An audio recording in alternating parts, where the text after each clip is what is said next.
당자의 비유라 명명되어진 한 아버지와 두 아들의 이야기의 시작을 본문으로 읽었습니다. 한 아들이 자유를 원하고 있습니다. 아버지로부터의 자유, 아버지로부터의 독립 선언입니다. 이것이 왜 문제일까?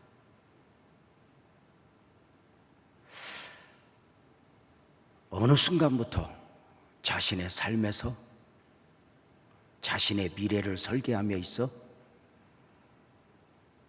자기 소견에 옳은 대로 이고 싶은 거예요. 아버지가 원하는 아들이 아닌 아들이 원하는 아들이고 싶은 거예요. 아버지가 원하는 성공자이기보다 아들이 원하는 성공자이고 싶은 것이죠. 아버지가 원하는 아들일 것이냐, 아들이 원하는 아들일 것이냐, 이것은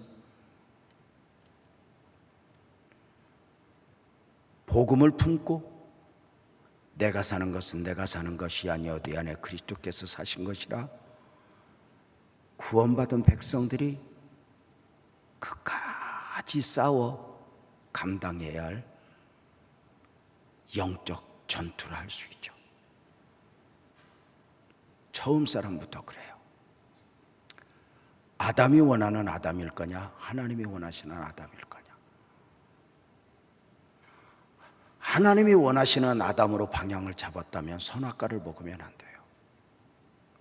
그러나 어느 순간 하나님이 원하는 아담이 아니라 아담이 원하는 아담이고 싶어서 선악과를 먹어요. 결국은 어떻게 되죠? 하나님이 원하시는 아담도 무너지고 아담이 원하는 아담도 무너지게 돼요. 하나님의 원하시는 요나이고 싶어 요나는 선지자가 되었어요. 선지학교를 졸업했어요. 니느웨라고 하는 소명 앞에서 순간 요나가 원하는 요나에 매이게 돼요. 다른 부분은 다 하나님이 원하시는 요나였는데, 그래서 선지학교를 졸업하고 선지자가 되었는데 단 하나, 니느웨 앞에서 자신을 내려놓지 못하고 요나가 원하는 요나를 고집하죠. 자기 길로 가다가 풍랑을 만나요. 아담을 필두로 이 땅을 살아가는 모든 복음적 그리스도인들, 하나님의 백성들에게는 탕자의 끼, 탕자의 가능성이 담겨 있죠. 이렇게 말하잖아요. 우리가 믿음으로 사는 건 믿음으로만 믿음으로 사는 것이 아닙니다. 내 안에 믿음 아닌 요소가 있는데 그 믿음 아닌 것들을 이겨내고 믿음으로 사는 것입니다. 이것입니다. 사명자로의 삶을 살면 사명자의 마음만 있어서 사명자로 사는 것이 아닙니다. 끊임없이 내 안에 있어지는 갈등 구조를 이겨내면서 오늘을 살고 또 오늘을 살면서 그 길이 눈물 없이 못 가는 길, 피 없이 못 가는 길 하면서 그 길을 선택하여 가는 것입니다.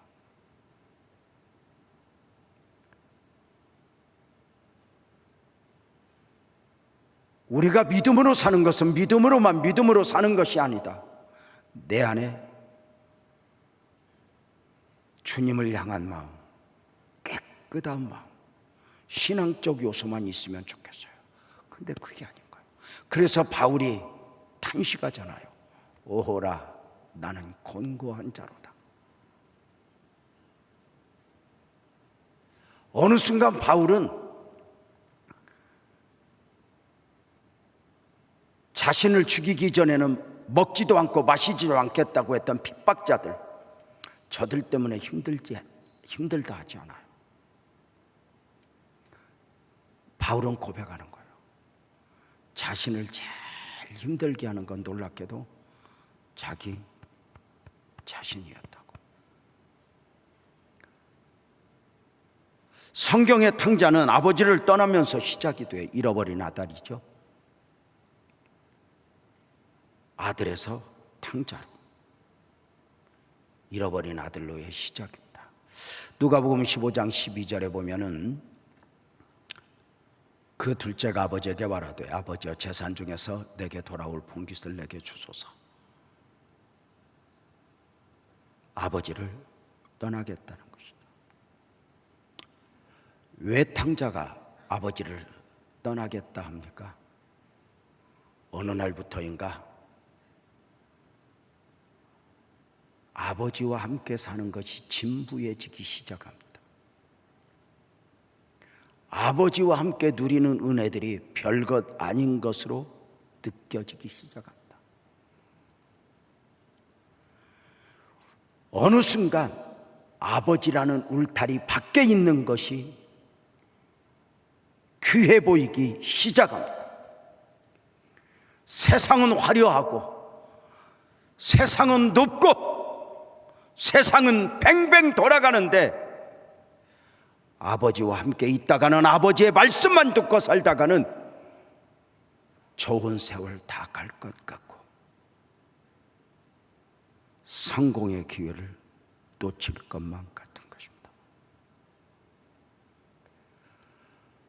한때는 은혜가 좋았고 한때는 아버지 울타리 밑에서 교회에서 섬김이 좋았고 그저 다른 곳에서 첫날보다 아버지 울타리 안에서 하루가 좋아 외치며 살아왔는데 어느 순간 이것이 진부해지는 것입니다.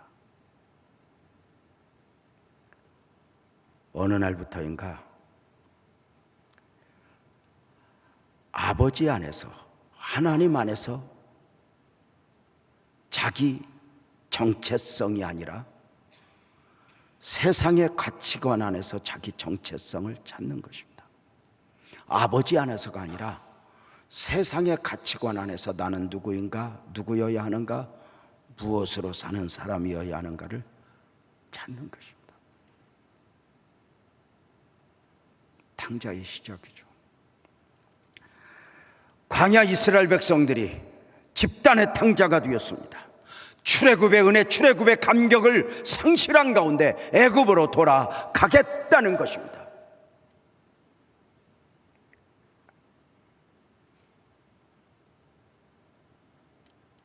날마다 은혜로 살아가던 저들이 만나를 가볍게 보기 시작합니다. 하찮은 음식이라 여깁니다. 어떻게 만나만 먹고 살아? 어떻게 하나님의 은혜만 받고 살아? 내가 먹고 싶은 거 먹고 싶어. 헤어지지 않은 옷과 신발, 이것도 마음에 들지 않습니다. 어떻게 입혀주는 옷만 입어? 내가 입고 싶은 옷 입을 거야. 아버지 안에서 나가 아니라 세상의 가치관 안에서의 나. 구름기둥 불기둥의 인도가 불편합니다. 내 마음대로 하고 싶은데. 이유가 뭘까요?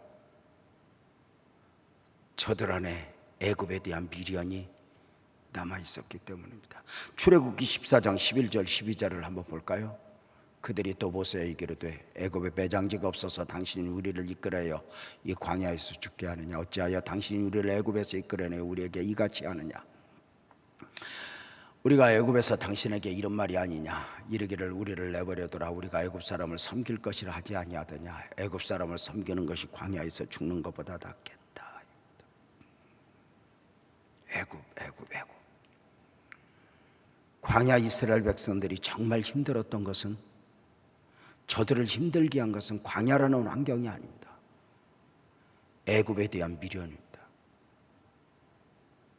출애굽을 통해 몸은 나왔지만 마음에는 여전히 애굽이 담겨 있었던 것입니다. 유명한 말이 있죠.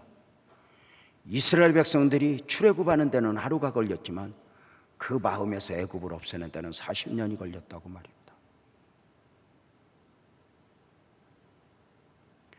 우리가 예수를 믿어 하나님의 자녀가 되었다 해서 우리의 모든 것이 하루아침에 하나님의 자녀로의 삶을 살아지는 것은 아닙니다. 그것이 시작입니다. 끊임없는 영적 싸움.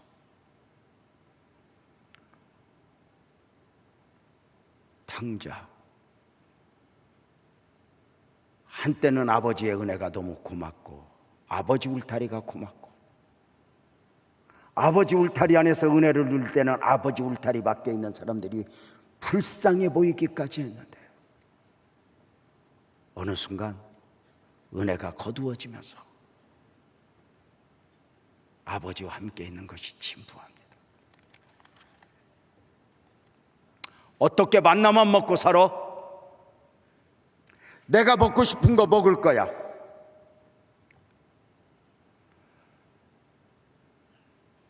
하나님 안에서 자기 정체성이 아니라 세상을 바라보면서 자기 정체성을 찾으면 은혜가 가벼워집니다.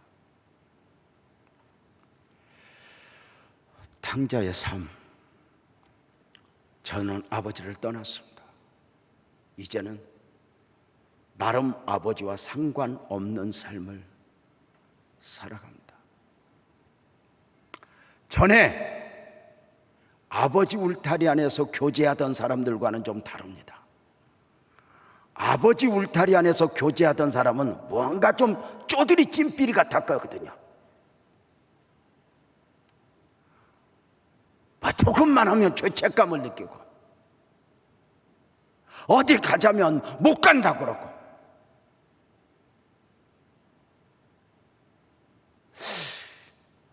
돈 내라면 어렵다고. 어렵지 사실.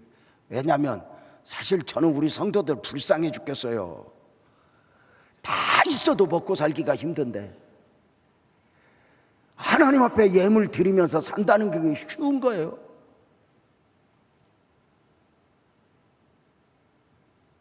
그런데 가보니까 뭔가 큰 그릇들은 세상에 다 있어요. 저들이 이야기하는 건 막 성공, 출세, 주식, 땅, 뭔가 막 금방 막 얻어지는 것 같은 이야기를 하는 거예요. 대단한 사람들 같아요. 모여서 이거 대봐 저거 대봐 여기를 가봐 저기를 가봐. 그런데 그들 중에 그 누구 하나도 하나님의 은혜를 바라는 사람은 없어요. 영원을 바라는 사람은 없어요.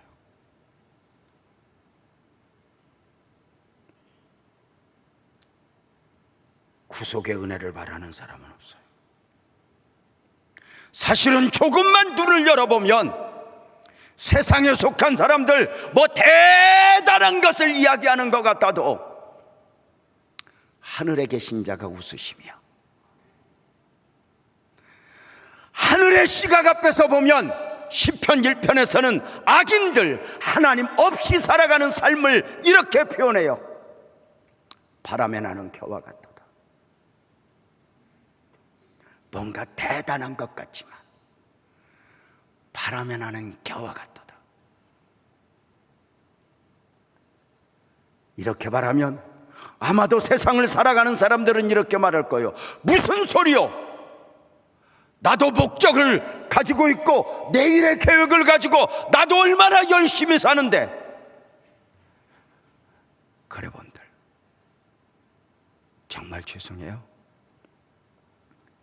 비 오는 날 개미가 얼마나 열심히 일하는 거 알죠?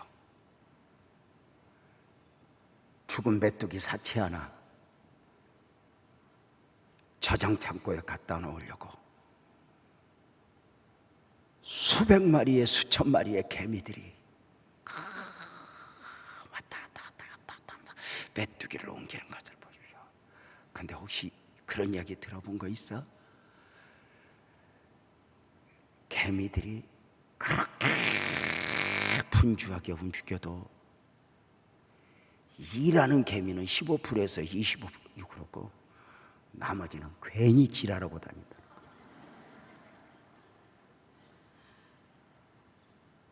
자, 그것은 전문가들 이야기고 중요한 건 개미가 열심히 일해본들 비 한번 쏟아지면 거인 같은 우리의 발에 한번 밟히면 바람에 나는 개와 같도다. 사람이 스스로도 대단하게 사는 것 같아도 인생의 말년에 자기를 돌아보면 대단하게 살았다? 착각이죠. 하나님 없이 살았다면 바람에 나는 겨와 같도다입니다. 누가복음 15장 13절을 보면 이런 이야기가 나와요. 그 후 며칠이 안 되어 둘째 아들이 재물을 다 모아가지고 먼 나라에 가고 거기서 허랑방탕하여 재산을 낭비하더니 이렇게 말해요. 이게 세상이죠. 탕자가 돈을 가지고 오실 때는 형님, 친구여 하지만 빈손이 된 후에는 다 외면합니다. 예배 시작 전에 한 부부가 제 방에 왔습니다. 하나님 의지하자. 이 땅에 그 누구도 나를 책임져 도울 수 있는 사람은 없다. 사람 때문에 서운해하지 말아라. 의외로 돌아보면 실패자들의 특징이 있어요. 누가 나를 안 도와줬어. 내가 어려운데 쳐다도 안 봤어.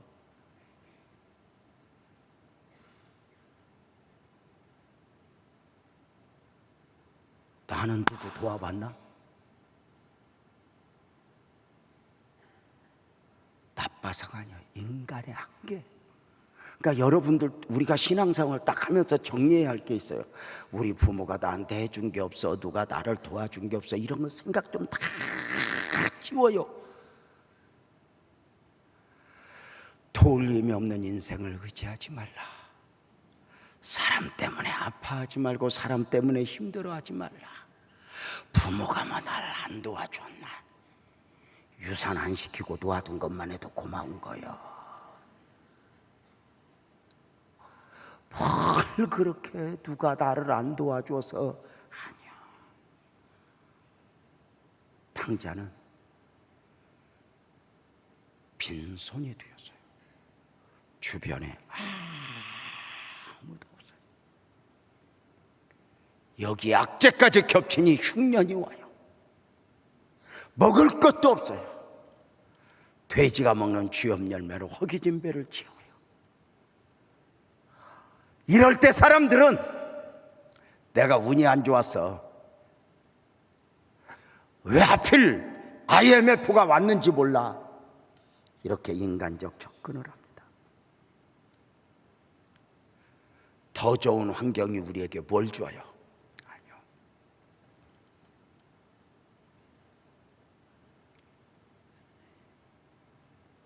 탕자는 모든 것을 잃어버린 후에 비로소 아버지 울타리 안에 있는 것들이 보이기 시작합니다. 이렇게 말하잖아요. 아버지를 떠난 탕자가 처절하게 망한 것이 복이었다고. 만약에 그가 빌딩을 짓고 대단한 업적을 이루었다면, 세상의 가치관 안에서 나는 누구인가, 누구여야 하는가, 무엇으로 사는 사람이어야 하는가 매였다면 어쩌면 세상이 말하는 성공은 저주일 수 있다고.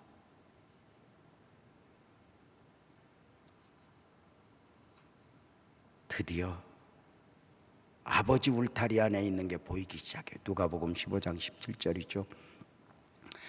이에 스스로 돌이켜 이르되 내 아버지에게는 양식이 풍족한 품꾼이 얼마나 많은가. 내가 여기서 줄여 죽는구나.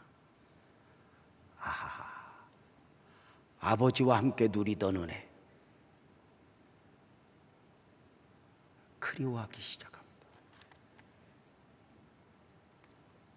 그래서 탕자에서 아들로 돌아온 탕자, 일명 돌탕이 시작이 됩니다. 아들이 발견한 게 뭘까요? 누가복음 15장 17절을 다시 한번 읽어볼까요? 이에 스스로 돌이켜 이르되 이에 스스로 돌이켜 이르되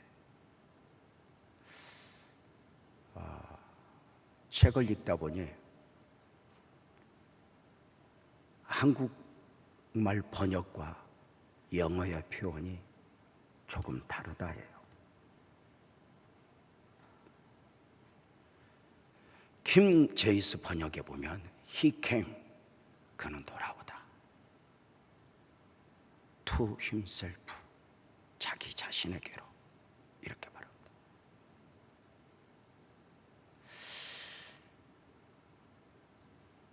탕자가 돌아왔을 때 제일 먼저 아버지에게로 돌아왔다는 개념보다는 자기 자신에게 돌아왔다는 것입니다.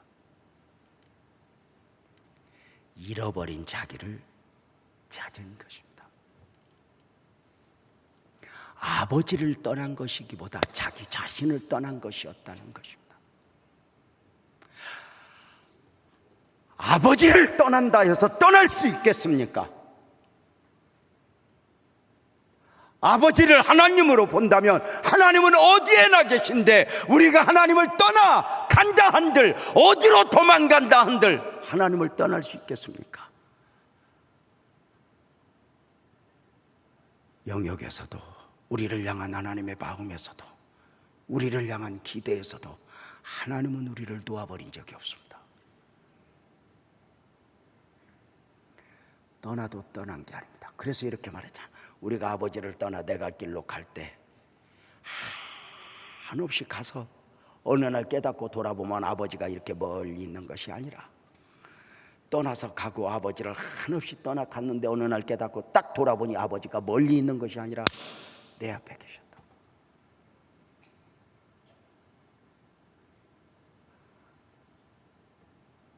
그 하나님이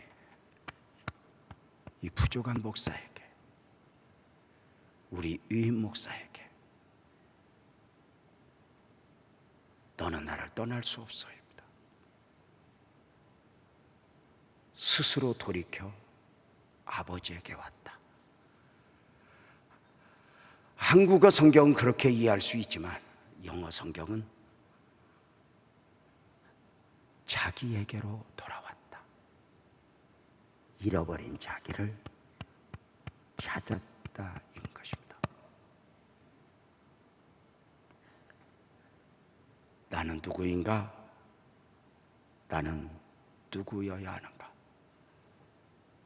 잃어버린 뒤에, 눈에 보이는 것을 다 잃어버린 뒤에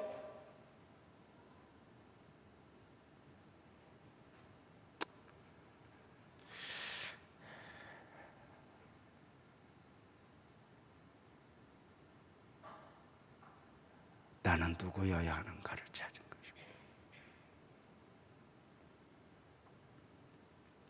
흉 좀 볼까?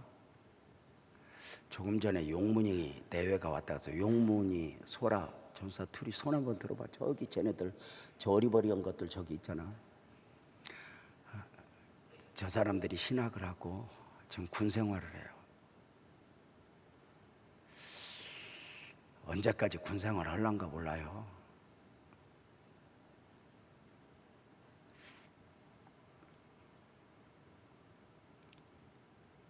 소령, 중령 다 이제 승진도 하고 싶죠. 처음부터 저들은 하나님 안에서 살아야 할 사람들이었는데 군 생활을 통해서 뭔 삶을 좀 엮어갔나 했더니 내가 오늘 보니까 쥐뿔도 없어. 신용불량자 됐대. 복이다. 하나님 빼고는 다 없어진 게 복이다. 우리는 얼마나 우리 자신을 잃어버려요. 제가 요즘에 자주 강조하는 말이 있죠. 다윗이 다른 사람들이 다 두려워하는 골리앗을 향하여 달려가 싸울 수 있었던 이유는 다른 사람보다 골리앗을 잘 알았기 때문이 아니야. 나는 누구인가? 나를 알았기 때문에 그래요. 나는 만군의 여호와의 종이야. 세상이라는 골리앗을 이기기 위해서는 세상을 잘 알아야 되는 게 아니야. 세상을 세상의 시각으로 보면 안 보여요. 창조자 하나님의 시각으로 봐야 보이는 것이지. 창조자 하나님의 마음으로 읽어야 세상이 평가되어지는 것이지. 그래서 하나님은 솔로몬, 그 거대한 솔로몬을 전면에 세워 세상이 얼마나 보잘것없는가. 100년은 대단해도 50년은 대단해도 200년 지나 300년 지나 보면 의미 없어지죠. 3년 반 동안 예수님과 함께 했던 제자들, 저들이 예수님을 배반하고 저주하고 고기 잡으러 과거로 돌아갔어요. 왜 저들이 바다로 갔어요? 바다라면 자신이 있었어요. 고기 잡는 것이라면 자신이 있었어요. 내가 지금 예수님을 따라다니니까 제가 지금 이러고 살지, 내가 바다만 가면 내 세상이야. 근데 알아요? 3년 반 전에 그 바다에서 1차적 실패자가 되어 주님 앞에 왔었다는 거. 그런데 또 한 번의 실패자가 되어 있어요. 저들은 몰랐어요. 자신들은 바다에 와도 되는 줄 알았지만 언젠가부터 가랑비에 옷 젖듯 저들은 주님이 아니면 안 되는 사람들, 주님이어야 하는 사람들로 옷을 입고 있었던 것이죠. 놀랍게도 탕자로 하여금 스스로 돌이킬 수 있도록 하나님이 사용하신 바는 환난과 궁핍이었어요.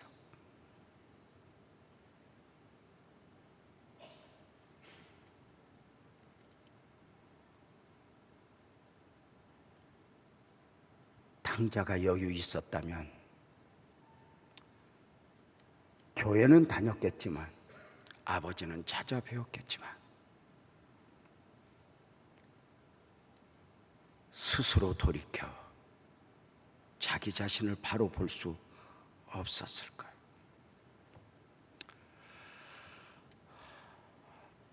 돌아온 탕자,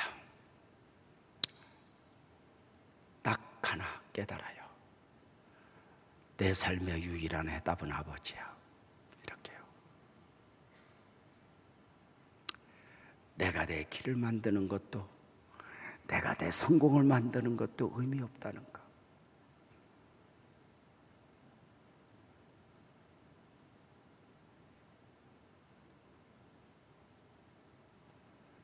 저는 요즘에 다니면 어느 순간 저의 위치가 그러해서인지 모르지만 많은 후임자들을 만나요. 갈등 구조 속에 후임자로서의 사역을 감당하는 저들 다 내려놔라. 비전도 감춰라. 욕심도 감춰라. 다 내려놔라.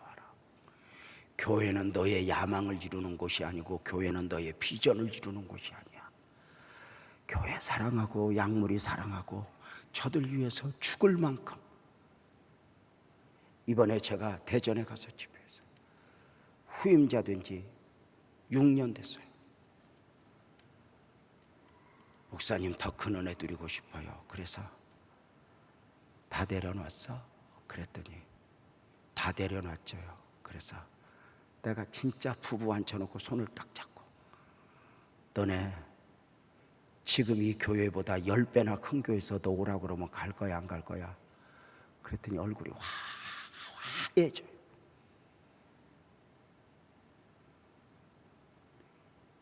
이것을 발판으로 너의 야명을 이루겠다면 그건 하나님의 일 아니야. 여기서 위임을 받아놓고 어디 지금 땅 그림을 네 마음속에 품고 있냐고.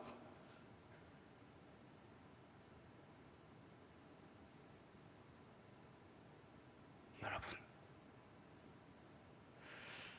끊임없이 그 탕자의 유혹이 있어요. 뭔가 큰 일 해보고 싶고, 우리가 교회 공동체를 섬기다 보면은 이 교회 공동체가 이렇게 갈 때 막 비전을 확실하고 막 이런 막 열정이 있고 막 이런 이 부분이 어느 순간까지는 도움이 되지만 어느 순간부터 내 생각과 다르다라고 여기면 등을 돌리게 되는데, 이렇게 말해요. 저들은 주님을 사랑함보다는 자기 생각을 사랑하고 자기 야망을 사랑하고 자기 비전을 사랑하고 교회보다는 위험한 거죠. 신앙도 모든 것도 끊임없이 내려놓은 거예요. 결국은 놓아야 돼요.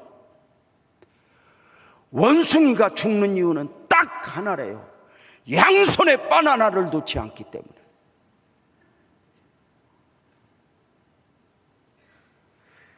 수준 높은 얘기가 탕자가 누가복음 15장 20절에 이에 일어나서 결단하죠. 실패의 자리에서, 욕망의 자리에서 일어나! 아버지가 유일한 해답이다. 돌아오죠. 돌아오는데 그 모습, 누가복음 15장 18절, 19절, 21절을 보면 내가 일어나 아버지께 가서 이르기를 아버지 내가 하늘과 아버지께 죄를 지었사오니 지금부터는 아버지 아들이라 일컬음을 감당치 못하게 나를 품꾼의 하나로 써주소서 하고, 아들이 이르되 아버지 내가 하늘과 아버지께 죄를 지었사오니 지금부터는 아버지 아들이라 일컬음을 감당치 못하게 했나이다. 아들은 돌아오면서 구차하게 변명하지 않아요. 아이 내가 안 올 수 있었는데요, 변명하지 않아요. 이런 말이 있잖아요. 참 회개는 변명하지 않는다고.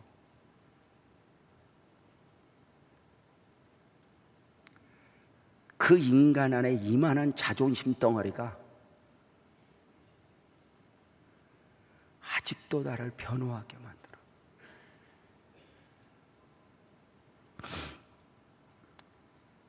탕자는 품꾼이 하러 써주소서. 누군가의 평가를 두려워하지 않아요. 이제 누군가의 평가가 신경 쓰이지 않아요.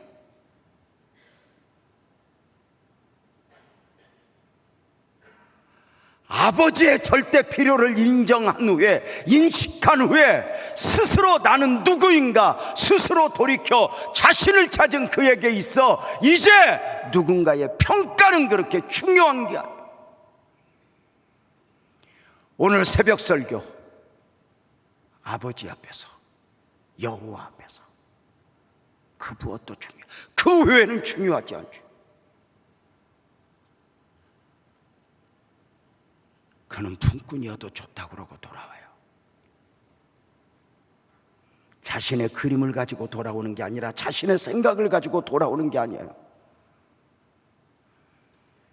자신의 미래를 아버지 앞에 맡겨버려요. 품꾼이어도 좋아요, 아들이어도 좋아요. 내가 원하는 나를 내려놓고 아버지가 원하는 나로 바뀌는 거예요. 내 주여 뜻대로 행하시옵소서는 포기가 아니라 기대라는 말이 있어요. 내 주여 뜻대로 행하시옵소서는 하다 안 되니까 포기해서 두 손 들고 내 뜻, 아버지 뜻대로. 아니, 이게 뭐냐? 내 뜻보다 아버지의 뜻이 완전하고 내가 원하는 나보다 아버지가 원하는 나가 완전하니 아버지, 나는 아들이 아니어도 좋아요.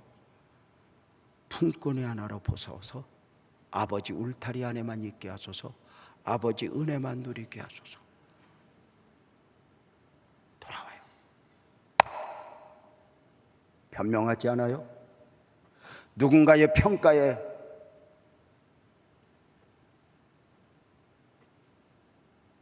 흔들릴 만큼 여유가 없어요? 돌아오는 아들은 그림을 가지고 돌아오는 게 아니에요?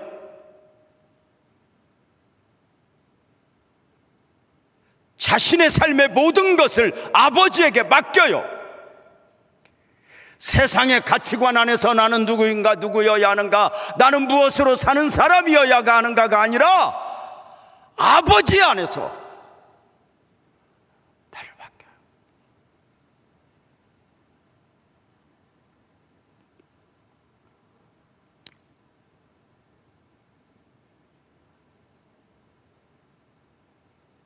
그냥 돌아오지는 게 아니잖아요. 처절한 영적 싸움이 있잖아요.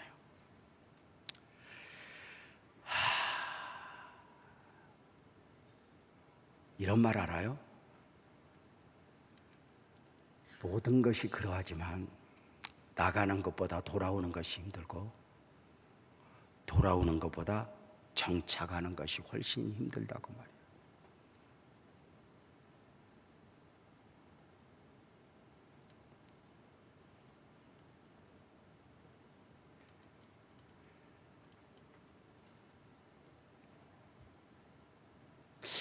다른 비유가 생각이 안 나서 이렇게 말씀드리는 거 오해하지 마십시오.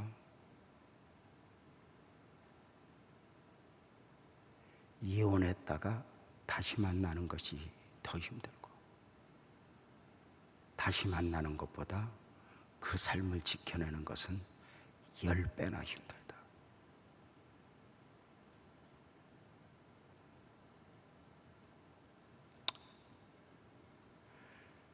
사랑하는 여러분,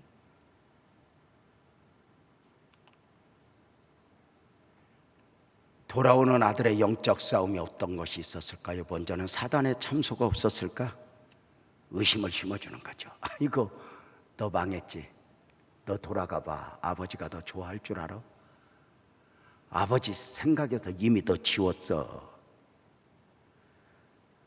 아버지가 받아줘도 너희 형이 더 받아주겠냐? 하나님의 모든 역사 앞에서 우리가 깨닫고 탁 돌아서려고 하면은 1000가지 만가지 가지 말아야 될 이유가 보여요.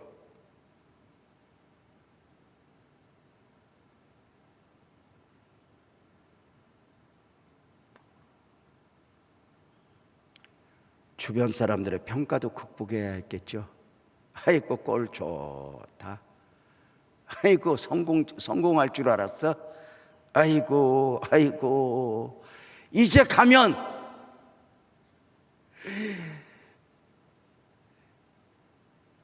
나가기 전에는 뭐 예를 들어서 도련님 하다가 어이 돌탕 어떠세요?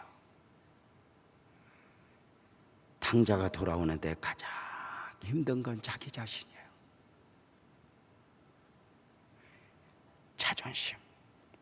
성공하여 돌아오고 싶고, 여전히 잘 보이고 싶고, 여전히 대단하고 싶고,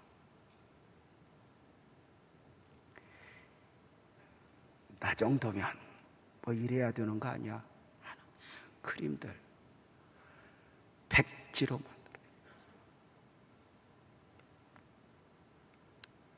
우리 교회 역사를 보면요, 정말 죄송하지만 지하실에서 다 안 된다고 말할 때 앉을 곳이 없도록 부흥의 은혜를 주셨고, 지하실을 극복하여 선부성전에 가서 그 100평 예배당을 분양받아서 목회를 할 때 실평수는 70평이었어요. 좀 큰 기도할 걸 60평 이상 달라고 그랬더니 딱 70평 주시더라고. 근데 그 예배당에 미친 듯이, 이덕순 저 할매 이제 늙었지만 우리 함께 신방 하루에 21집 18집 아침부터 오늘도 장경자 권사님 막 신방하다가 자기 집에 가야 된대. 무슨 급한 일인 줄 알고 보냈어. 그랬더니 밥도 안 주고 신방만 다닌다 그러고 배가 고파 죽을 것 같아서 집에 가서 밥 먹었대. 옛날 이야기죠.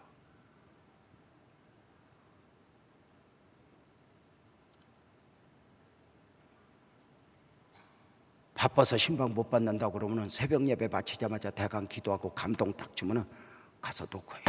출근하기 전에. 누구세요? 목사요. 눈을 비비고 잠은 잊고 있다가 나와서 우리 간단하게 신방 예배 드립시다. 시간이 없다고 그래서 지금 왔다고. 이미 내가 새벽 예배 드리고 왔기 때문에 영빨로 죽였어 내가.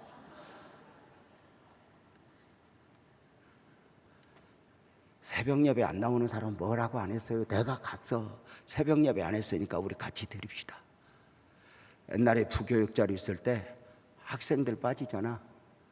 그러면 신방 가서 주일 예배 길바닥에 앉아서 같이 드렸어. 왜 안 왔냐 이런 거 아무것도 안 물어봐. 주일 예배 때 찬송 이거 불렀다, 설교 이거 했다, 우리 예배 드리자. 거기 앉아서 길바닥에서 미치려고 그래.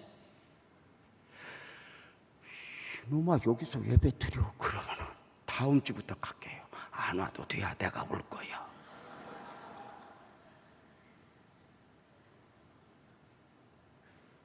선부성전에서 앉을 자리가 없도록 부흥 될 때 정말 죄송하지만 목에 딱 힘이 주어지는데 안산에 조용기가 또 한 명 나오는 줄 알았어요. 진짜. 그때 교단을 옮기라는 유혹도 있어지고 이런 것들을 이겨야 했지만 그 높아진 나를 하나님이 얼마나 귀하게 사랑하셨는지 사건 사고 통해서 완전히 백지를 만들어 버리더라고. 아무것도 없이 가능성이 전혀 안 보이게.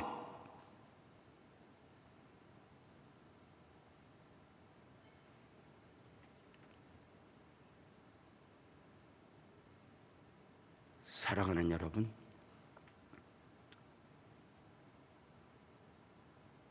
내려올 때 내려오죠. 하나님이. 언젠가 말씀을 드렸나요? 부천에게서 목회하고 있던 목사님 한 분이 우리 교회 사무실로 전화를 10통화 20통화 목사님 좀 만나게 해달라고. 그래서 한번 보자. 목사님 그분은 보셔야 할 것 같아요. 우리 유임 목사님 말씀. 카페에 가서 봤다. 저를 보자마자 울어요.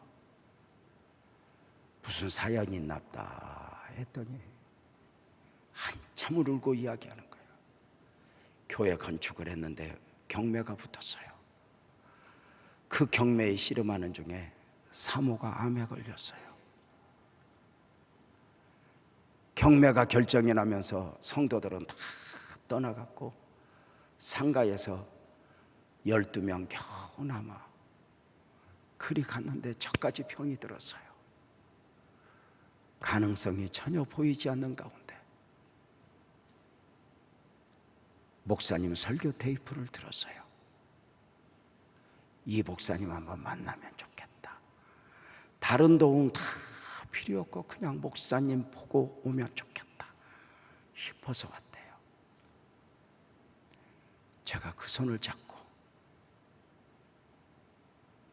이렇게 말했어요. 감사합시다. 깜짝 놀라요. 사람이 목회든지 목사이든지 장로이든지 일반 성도이든지 내려오기가 힘들지만 내려와야만 만날 수 있는 하나님이 있습니다.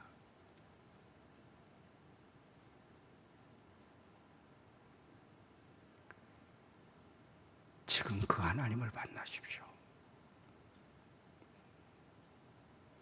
그 한마디에 목사님 얼굴이 환해지더니 목사님 그 이야기를 우리 교인들한테 해달래. 가서 당신이 하십시오. 그랬더니 내가 하는 거하고 영빨이 다르니까 오래 하루만 12명 부흥회를 해달래. 갔죠. 날 잡아서 갔더니 찬송하고 있어요. 헌금을 가지고 가서 교인들 12명하고 함께 울고 웃으며 우리의 그림도 내려놓고 꿈도 내려놓고 다 내려놓고 여기서 만날 수 있는 하나님의 은혜를 봅시다. 다 울어요. 통성기도 시켜놓고 헌금 가지고 간 거 놓고 얼른 도망와서 여러분 아세요?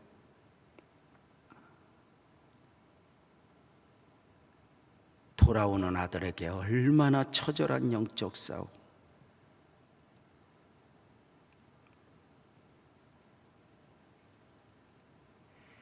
얼마나 수군대며 사단이 그냥 두어요. 특별히 형 큰아들. 옆에 사람 꼭 큰아들 같이 안 생겼나 봐봐.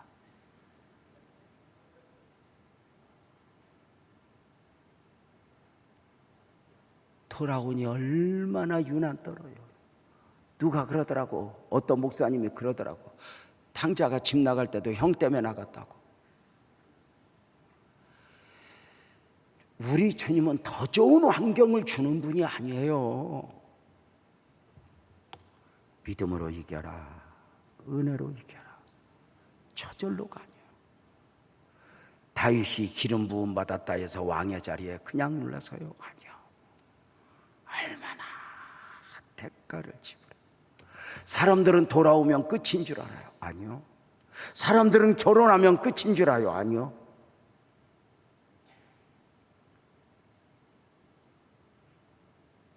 광야라는 책에 보면 이런 표현이 나와요. 결혼은 산에 오르는 것이고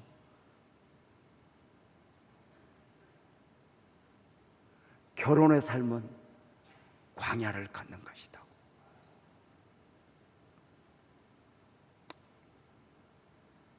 사랑하는 성도님들, 끊임없이 탕자의 끼가 다 있어요. 하나님을 부분적으로 믿지 말고 전체적으로 믿으세요. 여러분 스스로를 신뢰하지 마세요. 나는 시험 안 들어. 아이고 나는 유혹에 안 넘어가.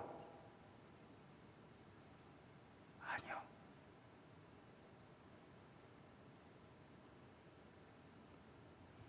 실수가 없으신 하나님, 내가 갖고 싶은 것, 누리고 싶은 것 다 아시는데도 안 주시는 이유가 뭘까? 그거 딱 보는 순간 탕자의 끼가 발동할 수 있어요.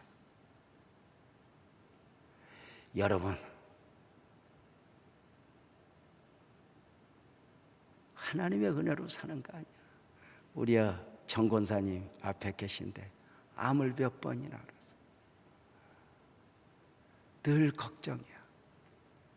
물어봐, 권사님 괜찮아? 그런 표정이 하나 괜찮아요. 다 이겨슈.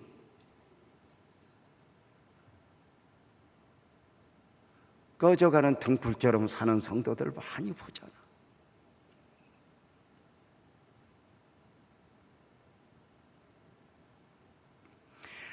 우리가 예수 안에 와서 예수만 믿으면 다 해결되는 게 아니야. 이제 더 거대한 영적 싸움이 우리에게 있어지는 거야. 수없이 나를 비틀거리게 하는 요인들 앞에서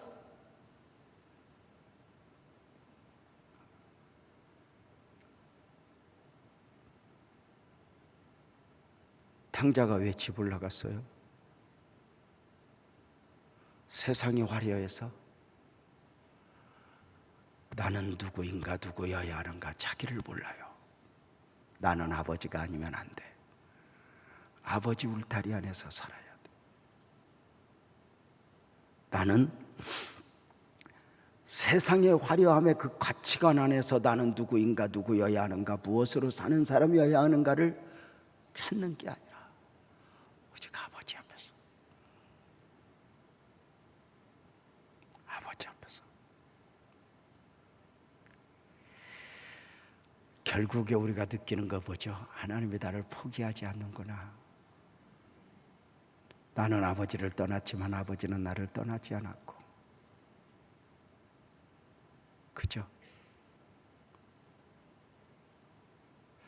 다윗이 골리앗을 이길 수 있었던 이유는 골리앗을 잘 알아서가 아니라 하나님 안에서 나는 누구인가를 알았으니까. 가난이라는 골리앗, 질병이라는 골리앗, 실패라는 골리앗, 오해라는 골리앗. 여러분 봐봐, 얼마나 많은 마귀가 역사해. 목사님하고 좀 가까이 지내려고 해봐. 또 얼마나 마귀가 흔드는 줄 알아.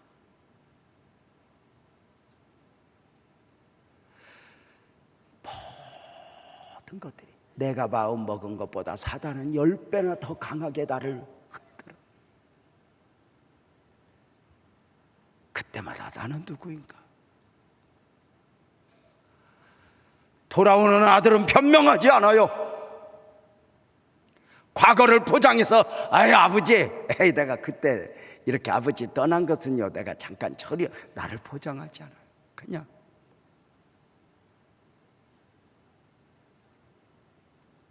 사람들의 평가 중요하지 않아요. 지난 35년 목회하면서 끊임없이 남의 평가 앞에 흔들리지 말자. 남복이 좋은가? 다른 교회들이 빛나교회 좋은 교회야, 빛나교회 좋은 교회야. 여러분 속지 마. 그들이 박수 쳤다고 해서 우리 교회가 좋은 게 아니야. 그냥 세상은 원래 남의 것, 남의 배우자가 좋아 보이는 거야. 남의 남편이 좋아 보이고. 여러분은 안 그래?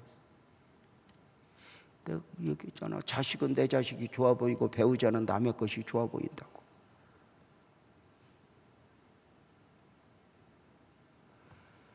남복이 정말 박수 받으려고 할 것 없어. 딱 여호와 앞에서, 하나님 앞에서 딱 돌아오면서 아들은 그림을 가지고 돌아오지 않아. 나한테 이렇게 해줘야 됩니다. 이렇게 돌아오죠. 제가 35년 목회하면서 배운 거, 누군가를 통해서 전도 되어진 분이 오서 이런 분이 있어. 목사님 만나보고 등록하겠다고. 그러면은 제가 웃으면서 다 경험한 거야. 만날 것도 없이 등록 안 해도 된다고. 나하고 비전이 목사님이 같은가, 신앙의 질이 같은가, 이런 그림 가지고 돌아오면 맞을 때는 펄펄 뛰어도 조금만 갈라지면 3년 안에 피 터지게 싸움이 있어집니다. 부부가 결혼할 때는 다 때려놓고 하는 거예요. 그래야 함께 사는 거예요. 사랑하는 성도님들, 오늘 말씀의 주제는 탕자의 길을 정복하라. 탕자의 가능성을 누구나 안고 있어요. 나는 걱정 없어. 아니요.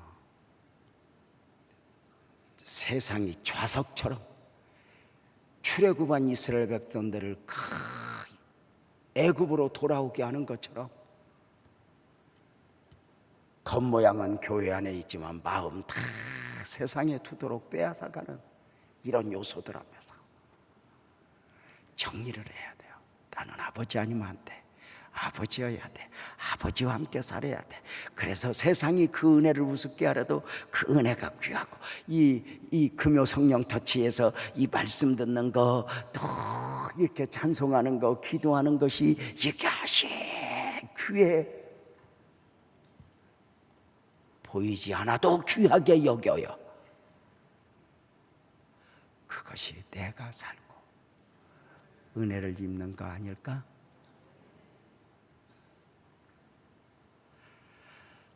이제 말씀을 마치려고요. 광야 이스라엘 백성들을 힘들게 한 것은 광야라는 환경이 아니에요. 애굽에 대한 비련이에요. 이스라엘 백성들이 출애굽은 하루 만에 결정이 났지만, 출애굽의 역사는 하루 만에 있어졌지만, 그 마음에서 애국을 없애는 데는 40년이 걸려요. 오늘도 여러분 안에서 싸우고 있는 싸움은 뭐예요? 죄의 습관? 어떤 유혹? 어떤 내 성격?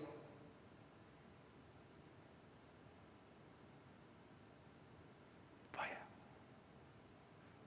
그 어떤 것이 여러분의 발목을 붙잡고 있진 않아요?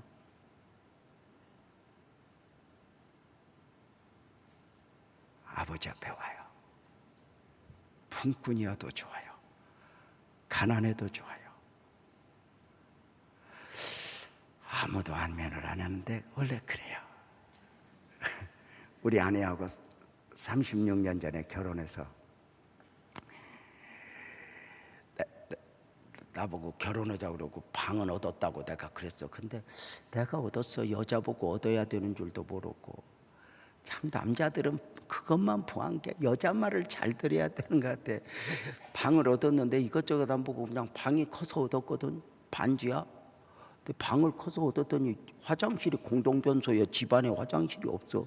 근데 화장실은 생각도 안 했어. 나는 화장실에서 살라고 그러는 게 아니라 방에서 살라고 그랬으니까.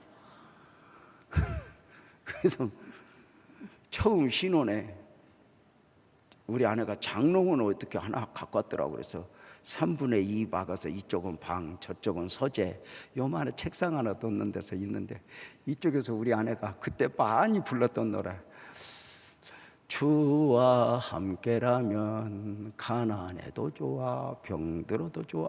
이게 은혜롭다고 언젠가부터는 신경질이 나더라고. 왜냐하면 현실이니까. 그만 좀 해, 그만.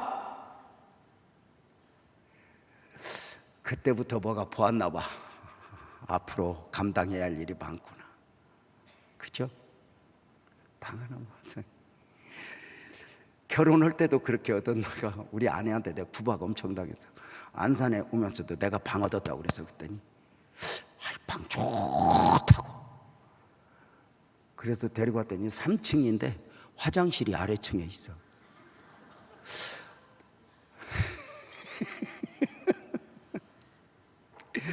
우리 내가 여보 수도꼭지도 2군데 있고 부엌도 한 2군데 화장실이 아래에 있어.